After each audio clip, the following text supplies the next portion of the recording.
The Grand Hall of the Galactic Council buzzed with activity as representatives from 47 different species found their seats. The annual meeting was about to begin, and tension filled the air. Massive holographic displays floated above the circular chamber, showing the faces of those speaking and translation text for all present. Council leader Marathos, a tall blue-skinned being with 4 arms, called the session to order. His voice carried through the hall with practiced authority. The 327th annual session of the Galactic Council is now in session, he announced. Before we begin with standard proceedings, I have received an unusual request for emergency speaking rights. A murmur spread through the assembly. Emergency speaking rights were rarely granted, usually reserved for announcements of impending disasters or declarations of war. Former Fleet Commander Krazak of the Varaxian Empire wishes to address the Council on a matter he claims is of urgent importance to galactic security. At the mention of Krazak's name, the murmurs grew louder.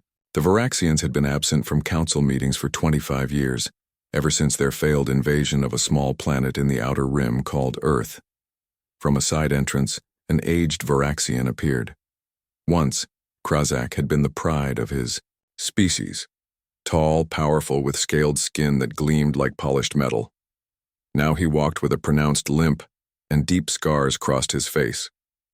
His once bright eyes were clouded, and his military uniform hung loosely on his diminished frame. Lisa Howard, the human ambassador to the Council, leaned forward in her seat. At 35, she was relatively young for such an important position, but her sharp intelligence and diplomatic skills had earned her the role. She watched the old alien with interest, noting how his hands trembled slightly as he gripped the edges of the speaking platform. I thank the Council for this opportunity, Krazak began, his voice raspier than in his military days but still commanding attention.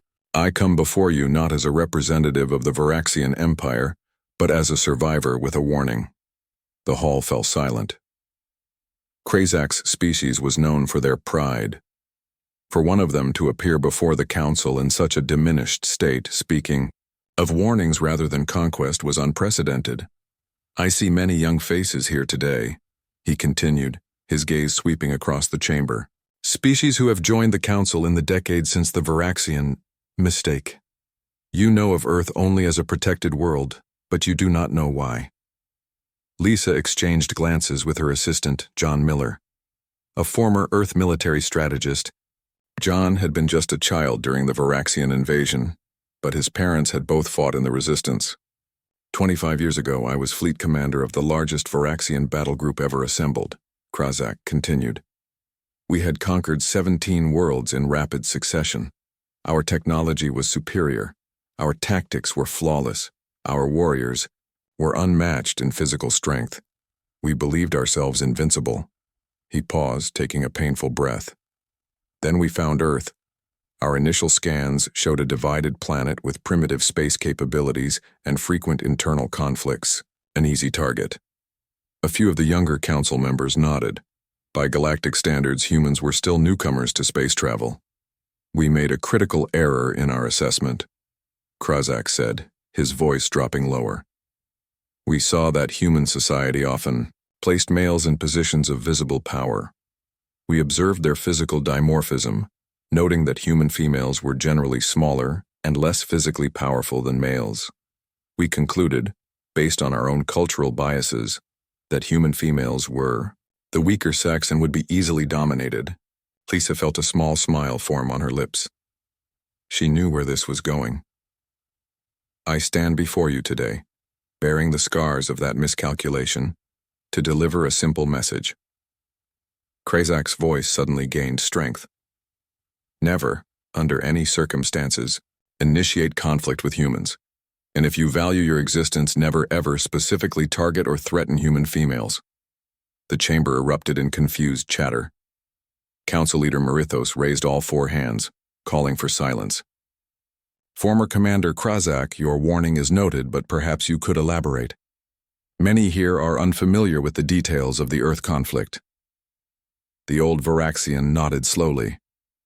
I will tell you what happened, so that you understand the nature of the threat. I do not do this to shame my people, but to prevent others from making our mistake, He pressed a button on his wrist device, and the holographic displays changed to show images of Earth. We chose to begin our invasion in a rural area of the continent called North America. Our intelligence suggested it would offer minimal resistance, allowing us to establish a foothold before targeting major population centers. The displays showed a small town surrounded by forests and fields. The town was called Pine Creek. Population 3,242. No military base, no strategic value. Just an easy target for our first landing. Krazak's voice had taken on a distant quality, as if he was reliving the memory.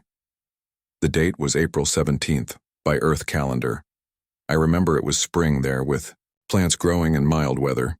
We deployed a single battle group, 100 of our finest warriors with advanced weaponry. More than enough, we thought, to secure the area. The holographic display shifted to show Varaxian landing craft descending toward the town. Our first objective was to neutralize the local authority figure, a peace officer they called the sheriff. Our intelligence indicated this was a female, named Mary Collins. We considered her a non-threat, a symbolic target to demonstrate our authority. Krazak's scarred face twisted into what might have been a bitter smile. Sheriff Mary Collins had been a military combat specialist for 15 Earth years before retiring to lead her hometown's security. She had fought in 3 of their regional conflicts. When our forces disabled their communications and power systems, she recognized it as the precursor to an attack. By the time our troops landed, she had already organized the town's defense. Lisa watched as the old alien's hands gripped the podium tighter, his knuckles turning pale. Of the 100 warriors we sent to capture that small town, only 17 returned. The rest were killed or captured by a force of civilians led by a single human female who used improvised weapons and brilliant tactical maneuvers that we had never encountered before. Gasps echoed around the chamber. Varaxian warriors were known throughout the galaxy for their fighting prowess. The idea of them being defeated by primitive humans was shocking. That was just the beginning, Krazak said quietly. The beginning of the most humiliating and complete defeat in Varaxian history. A defeat engineered primarily by the very beings we had dismissed as weak and inconsequential, human females. Council leader Marathos leaned forward.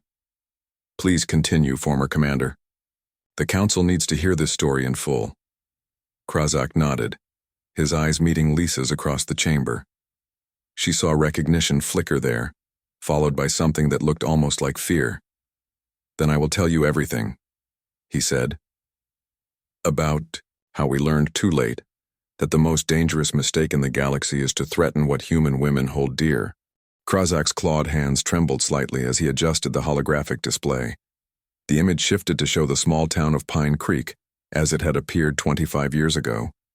The Galactic Council members watched in silence as the former commander continued his tale. I was young then, Krazak said, his voice carrying a mix of shame and lingering disbelief. I had won 3 major campaigns and was considered a rising star in the Varaxian military. When Admiral Vexthor chose me to lead the ground forces for the Earth invasion, I believed it was my path to greater glory. The hologram showed Varaxian ships hovering above Pine Creek, their metallic surfaces reflecting the morning sunlight. Our first mistake was choosing that particular town, Krazak continued. We selected it based on its small size and isolated location, believing it would offer minimal resistance. We did not know that many humans in rural areas are skilled with weapons and resourceful by necessity. Lisa Howard watched the old alien with interest, noting how he avoided looking directly at the human section of the council chamber. Sheriff, Mary Collins was in her office when our jamming signals cut all communications, Krazak said. Unlike many who panicked when their devices failed, she immediately recognized it as the prelude to an attack. The holographic display showed a woman, in her mid-40s with short gray hair and a weathered face. She wore a simple brown uniform with a silver star pinned to her chest. Before our forces even landed, she had mobilized the town. When we expected confusion and panic, we found preparation and determination.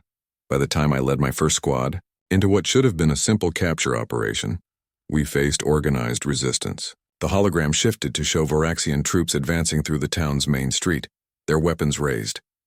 From windows, rooftops, and alleyways, the humans opened fire. We had superior weapons, armor, and training, Krazak said. But the humans had something we didn't expect: creativity and adaptation. When their normal weapons proved ineffective against our armor, they quickly found alternatives. John Miller, sitting beside Lisa, leaned forward with interest. His parents had told him stories of the invasion, but never from the alien perspective. Sheriff Collins had instructed the town's mechanic to modify their primitive projectile weapons with different materials, Krazak explained. They discovered that our armor, designed to disperse energy weapons, was vulnerable to certain metal alloys when delivered at high velocity from close range. The hologram showed humans firing weapons that seemed to have been hastily modified, the projectiles leaving distinctive blue trails as they struck Varaxian soldiers. My first direct encounter with Mary Collins came 3 days into what should have been a simple operation. Krazak continued, his voice dropping lower. My squad cornered her and a small group of humans in their medical facility. We believed they were trapped. A new image appeared, showing a building with a Red Cross symbol. Varaxian soldiers surrounded it, their weapons trained on all exits. Ordered them to surrender, Krazak said. Through our translator, I informed them that resistance was futile and that they would be treated humanely as conquered subjects of the Varaxian Empire. The old commander paused, his scaled face showing, a complex emotion that the council members struggled to interpret. Sheriff Collins responded by asking for 5 minutes to evacuate the injured. As a gesture of superiority, I granted this request. It was a tactical error that cost me half my squad. The hologram showed the hospital's basement, revealing a tunnel that led to the adjacent building. She had prepared escape routes throughout the town. While some humans did evacuate the wounded, Collins and several others used the time to position themselves behind my forces. They attacked using weapons modified. With a household chemical that reacted violently with our armor's outer coating, the display showed Varaxian soldiers falling as humans attacked from unexpected positions. I survived only because one of my officers pushed me aside, Krazak said quietly. That day, I lost 28 of my finest warriors to a group of humans, led by a female who, according to our cultural understanding, should have been incapable of such tactical thinking. Admiral Vexthor's image appeared on the display, a larger, more decorated Varaxian with ceremonial scars across his face. When I reported our difficulties to Admiral Vexthor, he dismissed my concerns, Krazak continued. He called it an anomaly and ordered me to use more force. We deployed our heavy weapons and atmospheric fighters, expecting to crush the resistance quickly. The hologram showed Varaxian aircraft firing on the town, buildings exploding into flames. We expected surrender. Instead, the humans dispersed into the surrounding forests. They abandoned conventional tactics and began what they call guerrilla warfare. They struck at night, targeted our supply lines, and disappeared before we could respond effectively. Stephen Grant appeared in the display, a tall man with glasses, who looked more like a scholar than a fighter. The local education instructor, Stephen Grant, proved particularly troublesome, Krazak said. He had knowledge of chemistry and used it to create explosive devices that could penetrate our armor.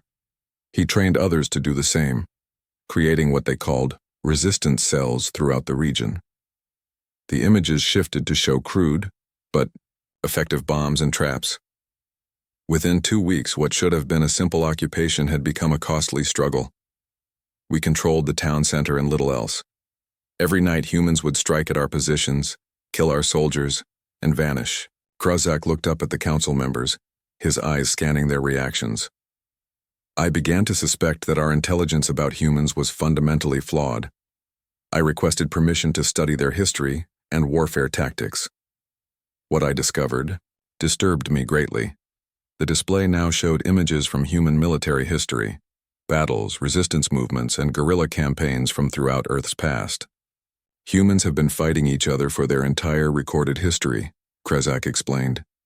They have developed countless methods of warfare, adapted to all terrains and circumstances, and contrary to our assumptions, their females have frequently played crucial roles in combat and resistance movements. The hologram focused on Mary Collins again, this time showing her military record. Sheriff Collins had served in their military for 15 years. She had combat experience in 3 regional conflicts and specialized training in counterinsurgency. Tactics. The supposedly soft target we had chosen was led by one of the most capable military minds on the planet. Krazak's voice carried a grudging respect now. By the end of the first month, Admiral Vexithor finally acknowledged that we faced a serious problem. He deployed additional forces to Pine Creek, determined to make an example of this defiant town. The display showed more Varaxian ships descending from the sky. We brought 10,000 warriors to subdue a town of just over 3,000 humans, Krazak said, his voice heavy with the memory. It should have been overwhelming force. It should have ended their resistance. Lisa Howard smiled, slightly, knowing what was coming next. Instead, Krazak continued, it served only to spread the conflict. As we focused our attention on Pine Creek, similar resistance movements sprang up across the region.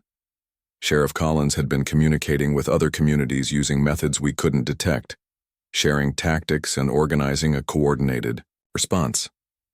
The hologram expanded to show the surrounding region, with red dots indicating Varaxian positions and blue dots showing human resistance activity. The blue dots multiplied rapidly, surrounding the red. What began as a simple invasion had become a costly war of attrition, Krazak said, and it was only the beginning of our humiliation. Krazak looked directly at the human delegation for the first time since beginning his tale.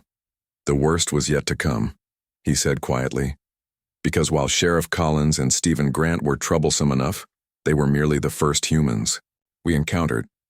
Soon we would face the full might of Earth's military response, led by someone who would become my personal nightmare, General Patricia Wilson. Krazak paused to drink from a small container of blue liquid. His hand trembled slightly as he set it down. The council chamber remained silent, all eyes fixed on the old warrior as he prepared to continue his tale. 6 months into what should have been a simple conquest, Krazak said. The Varaxian Empire controlled most major Earth cities. Our forces numbered in the millions. Our ships darkened their skies. By all normal measures, we should have been victorious. The holographic display showed Varaxian forces occupying Earth's major urban centers. Massive ships hovered above New York, London, Beijing, and other metropolitan areas. But we were not winning, Krazak continued. For every area we controlled, vast territories remained in human hands. Our supply lines were under constant attack. Our communications were compromised. Our troops were being picked off in small, but costly engagements. Lisa Howard watched as the alien veteran's expression darkened with the memory.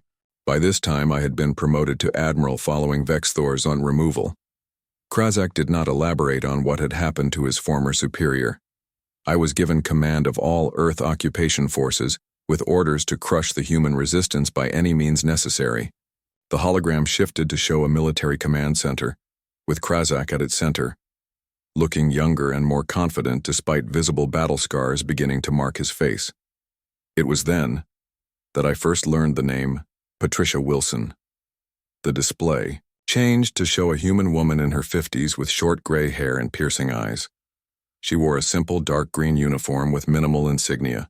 General Patricia Wilson had been a mid-level commander in their global defense forces before the invasion.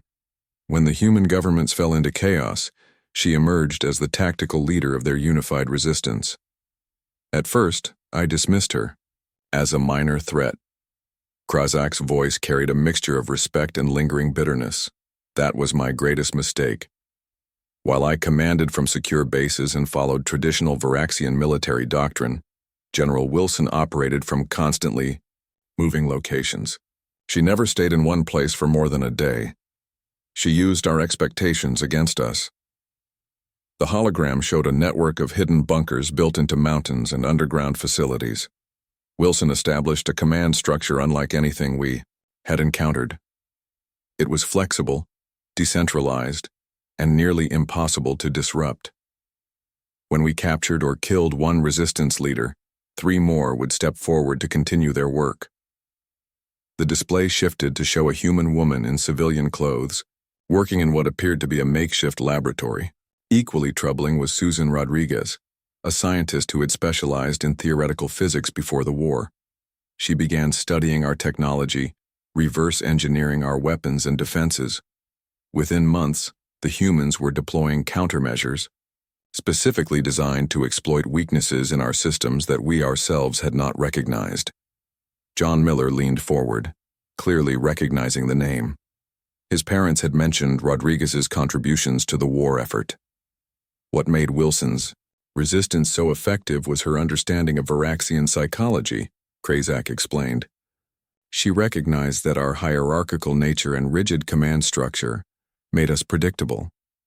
Our cultural emphasis on direct confrontation and overwhelming force made us vulnerable to asymmetric warfare.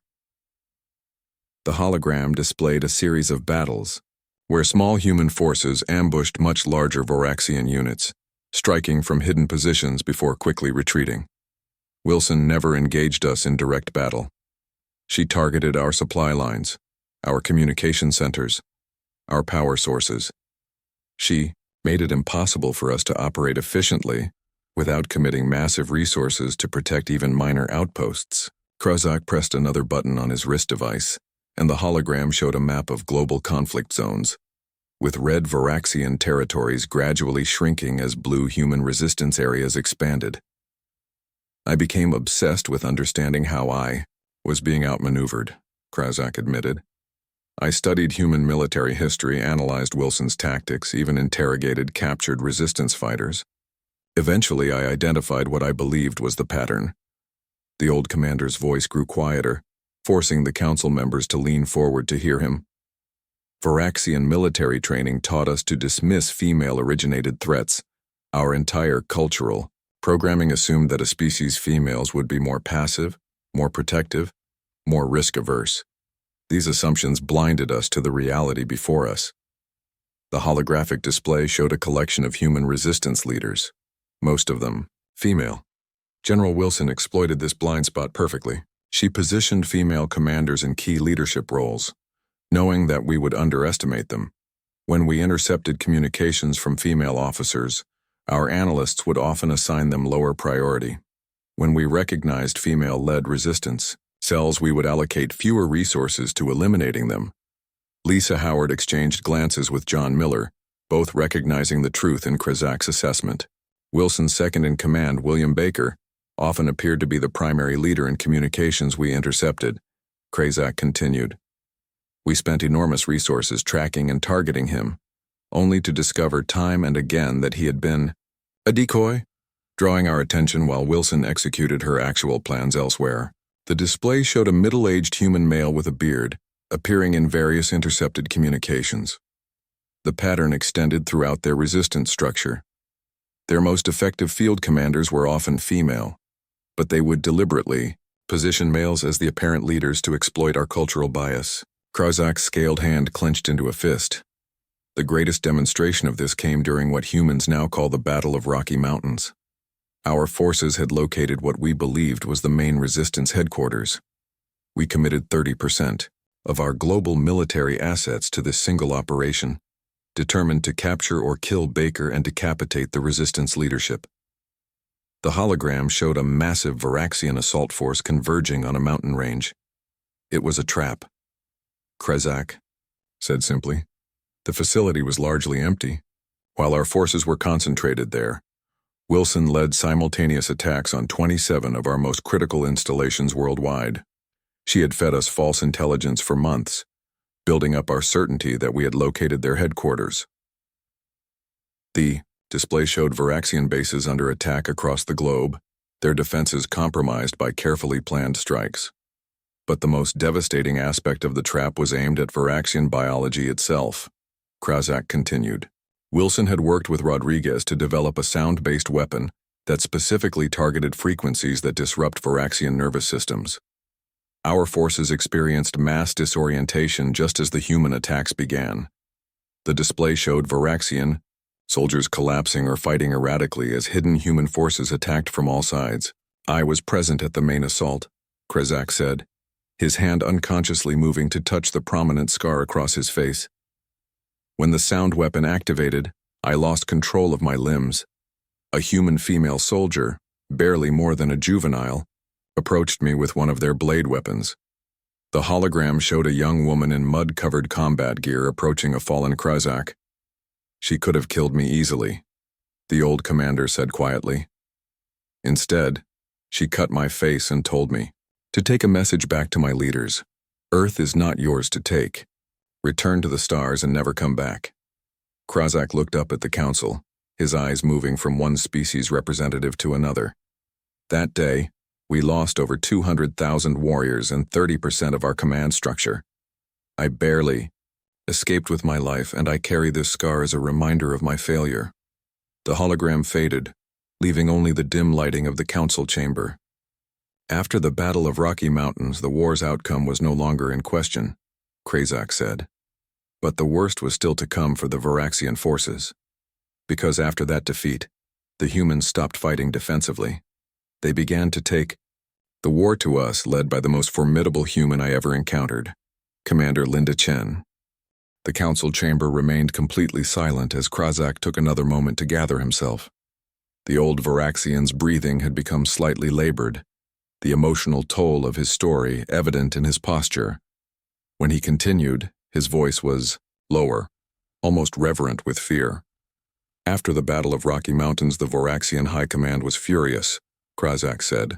They blamed me for the failure, but with no better options, they kept me in command with direct oversight from the homeworld.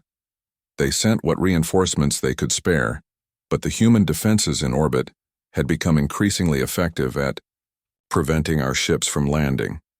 The holographic display activated again, showing Earth's orbit filled with debris from destroyed Varaxian vessels and makeshift human defense platforms. 2 years into the war, our strategic situation had become desperate, Krazak continued. Our supply lines were stretched thin. Our remaining forces were concentrated in defensive positions around major landing zones. The humans had developed weapons specifically designed to target our vulnerabilities. Lisa Howard watched the old commander with interest, noticing how he seemed to shrink slightly when the display shifted to show a new human figure. A woman in her 30s with sharp features and intense dark eyes. Commander Linda Chen, Krazak said, his voice barely above a whisper. She led what the humans called Special Forces Team Alpha. While General Wilson coordinated the global strategy, Chen was the spear point, the hunter sent to eliminate Varaxian leadership. The display showed a small team of humans in dark combat gear, moving through the shadows near a Varaxian command center. Chen had been an infiltration specialist before the invasion. Her team was composed of only 20 humans, but they caused more damage than entire army divisions. They could penetrate our most secure facilities, bypass our most advanced sensors, and strike at targets we believed were completely safe. John Miller nodded slightly, recognizing the infamous team from war history lessons. When we analyzed their attack patterns, I realized that Chen was specifically targeting our command structure, and me in particular, Krazak said. Each attack brought her closer to my location. Each strike eliminated another layer of my protection. The hologram displayed a series of Varaxian facilities being attacked, with red marks indicating dead commanders and compromised security systems. Relocated my command center 17 times in a 3-month period, Krazak said. Each time Chen found me more quickly than before. I later learned that Paul Edwards, their intelligence officer, had broken our communication codes and was tracking our movements. The display showed a human male with glasses working at primitive computer systems, surrounded by screens of Varaxian text. By this point, I rarely slept, Krazak admitted. I knew she was coming for me, and the knowledge itself was a form of psychological warfare. My subordinates could see my fear, which undermined their confidence. Krazak's clawed hand moved, unconsciously, to a discolored patch on his neck, another old scar. The final confrontation came at our primary remaining stronghold on the continent they call Asia. We had gathered our remaining leadership there, protected by our most elite warriors and our most advanced defensive systems. I convinced Admiral Vexthor, who had been overseeing operations from orbit, to join us for a critical strategy session. The holographic display showed a massive Varaxian facility built into a mountainside, surrounded by multiple layers of defenses and thousands of troops. Our security detected nothing, Krazak continued. Our sensors showed no breach. Our perimeter reported all clear. Yet somehow Chen and her team were already inside. The display shifted to interior security footage, showing dark figures moving through corridors, systematically eliminating Varaxian guards without raising alarms. They struck during our leadership meeting, Krazak said, his voice hollow with the memory. One moment, 27 of our highest-ranking officers were discussing strategy. The next, smoke filled the room, the lights went out, and death moved among us. The security footage showed the meeting room plunged into darkness, with flashes of light and the chaos of combat. I had only one advantage, Krazak said. I had become so obsessed with Chen that I recognized her fighting style immediately. When she came for me in the darkness, I was ready. We fought hand-to-hand while the room descended into chaos around us. The display showed glimpses of the battle, a human female wielding twin combat knives against the larger Varaxian commander. She was faster than any being I had ever encountered, Krazak said with grudging respect. Every strike targeted a vital point. Every movement was precise. She had studied Varaxian physiology and knew exactly where to hit for maximum damage. Krazak's hand moved to his side, indicating another old injury. She wounded me severely, but I managed to reach an escape tunnel. As I fled, I saw her capture Admiral Vexthor alive, a devastating blow to our command structure and morale. The display showed the human commander standing over a subdued Varaxian admiral, her team, securing the room around her. With Vexthor captured and most of our high command dead, the Varaxian military structure on Earth collapsed, Krazak said. I escaped in a damaged shuttle, one of the few officers to make it off the planet. Of the 17 million Varaxian warriors we had sent to conquer Earth, fewer than 300,000 survived to retreat. The council chamber remained silent, many representatives visibly shocked by the scale of the defeat. The humans did not pursue us beyond their solar system, Krazak continued. They broadcast a simple message on all frequencies: do not return. Next time, we will follow you home. The old commander looked up, meeting the eyes of various council representatives. The Varaxian Empire, which had conquered 17 worlds and existed for 12,000 years, never recovered from the Earth defeat. Our military was broken, our economy collapsed under the strain of the failed campaign, and our political structure fractured as blame was assigned for the disaster. Krazak straightened his posture, seeming to gather his dignity. I tell you this not to shame my people, but as a warning. When we first encountered humans, we thought them primitive and divided. We saw their sexual dimorphism and assumed their females were weaker, less dangerous. We could not have been more wrong. The holographic display changed to show a gallery of human female leaders from the war: Mary Collins, Patricia Wilson, Susan Rodriguez, Linda Chen, and dozens of others. Human females possess a unique combination of traits that make them perhaps the most dangerous opponents in the known galaxy, Krazak said. They are strategically patient but tactically decisive. They form strong social bonds that make their coordinated actions more effective than our rigid hierarchies. They are physically capable despite their size. Most dangerously, they are consistently underestimated by species like ours.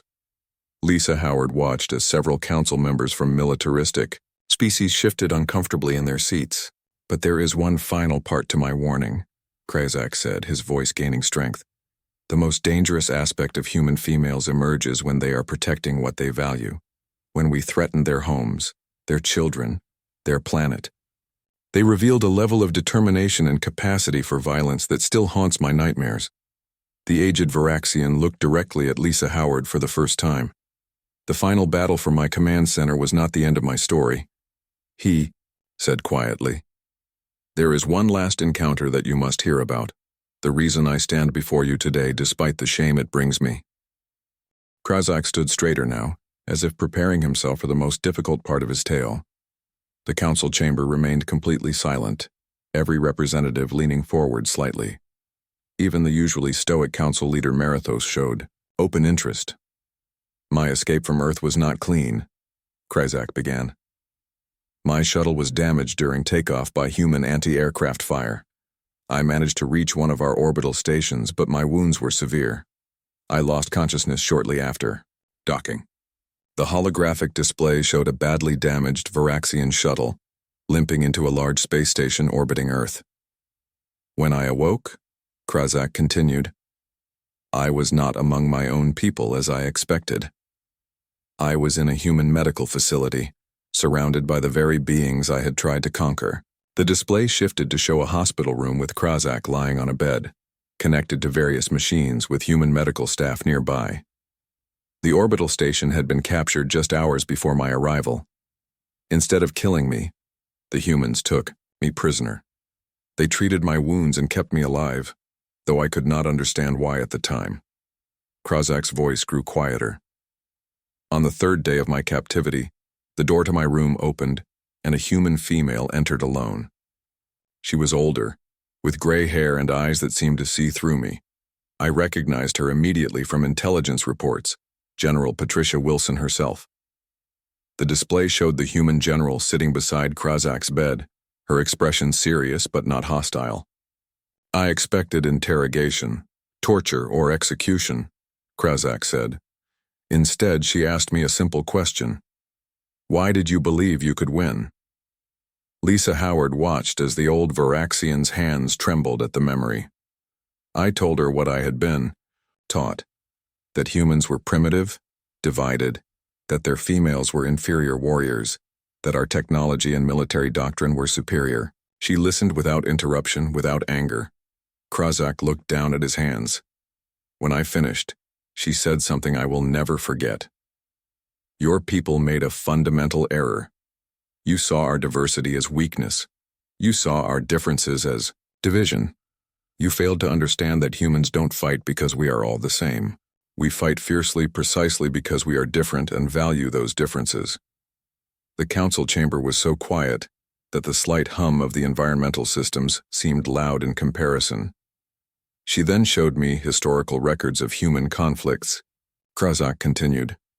Not to boast of their victories, but to demonstrate how their species had evolved through struggle, how their females had always been integral to their survival, whether in open combat or supporting roles, how their societies had grown stronger as they embraced the full capabilities of all their people. The holographic display showed a montage of human history, women in various roles throughout different eras and cultures. Wilson told me they had studied the Varaxian Empire before we ever reached Earth. They had monitored our communications, analyzed our tactics from previous conquests. They knew our weaknesses before we arrived, because they approached the problem differently than we would have. Krazak's voice carried a note of revelation, as if he was still processing this understanding, even after 25 years. She then made me an offer. Instead of executing me as a war criminal, they would send me back to Varaxian space with a message, not a threat, but a truth. We are not interested in conquest. We only wish to be left in peace, but if threatened again, we will not stop at defending our world. The old commander looked up at the council. I asked Wilson why she would spare me, after all the destruction the Varaxian forces had caused. Her answer has shaped the remainder of my life. She said, because showing mercy to a defeated enemy is not weakness. It is the ultimate strength. It demonstrates that we fight not because we enjoy violence, but because we value what is worth protecting. Krazak straightened his posture, his voice growing stronger. I returned to what remained of the Varaxian Empire as the only high-ranking survivor of the Earth campaign. I delivered the humans' message and spent the next 25 years studying what had happened, trying to understand how we had failed so completely. The holographic display deactivated, returning the chamber to its normal lighting. And so I come before you today, not as a representative of my fallen empire, but as a witness to the most dangerous miscalculation in modern galactic history. Krazak swept his gaze across the assembled council members. I see among you representatives of species who value martial prowess, who may look at Earth and see a primitive world ripe for conquest or exploitation. I see others who, like the Varaxian Empire once did, assume that physical dimorphism indicates a weakness to be exploited. Several council members shifted uncomfortably in their seats. To all of you, my warning is simple but absolute. Never, under any circumstances, initiate conflict with humans. And most critically, never specifically target or threaten human females or what they value. The chamber remained silent as Krazak let his words sink in. In the years since our defeat, humans have advanced rapidly. They have absorbed and improved upon Varaxian technology. They have expanded throughout their solar system, and I have no doubt that they remember the lessons of our invasion. Lisa Howard rose from her seat, drawing the attention of the chamber. Council Leader Marathos nodded, granting her permission to speak. "Thank you, former Commander Krazak, for your testimony," she said, her voice clear and confident. "As Earth's representative, I can confirm that your account is largely accurate, though perhaps you overestimate our capabilities." She smiled slightly, the expression not entirely reassuring. "But there is one detail you may not be aware of," Lisa continued. "My full name is Lisa Marie Howard Collins. Sheriff Mary Collins was my grandmother." Krazak visibly flinched, his eyes widening as he studied her face and apparently recognized the family resemblance. "Humanity does not seek conflict," Lisa said, addressing the full council now. "We came to the Galactic Council seeking peaceful exchange of knowledge and resources. But former Commander Krazak's warning should be heeded. We defend what we value, and we have only grown stronger since the Varaxian War." Council Leader Marathos raised all four hands, calling for order as murmurs spread through the chamber. The Council acknowledges both former Commander Krazak's warning and Ambassador Howard Collins' statement, Marathos announced. "I propose an immediate vote on the establishment of a protected zone around human space, with strict protocols for first contact and cultural exchange." Krazak bowed his head slightly toward Lisa before returning to his seat at the edge of the chamber. The voting began, with species after species indicating support for the protected zone. As the session continued, Lisa approached Krazak quietly. "My grandmother spoke of you, you know," she said softly. "Before she died, she told me that the true test of a society isn't how it treats its friends, but how it treats its former enemies." The old Varaxian looked up at her, surprise evident in his expression. "She would be pleased that you found the courage to come here today," Lisa continued. "It cannot have been easy to relive those memories, or to admit such failures before the council."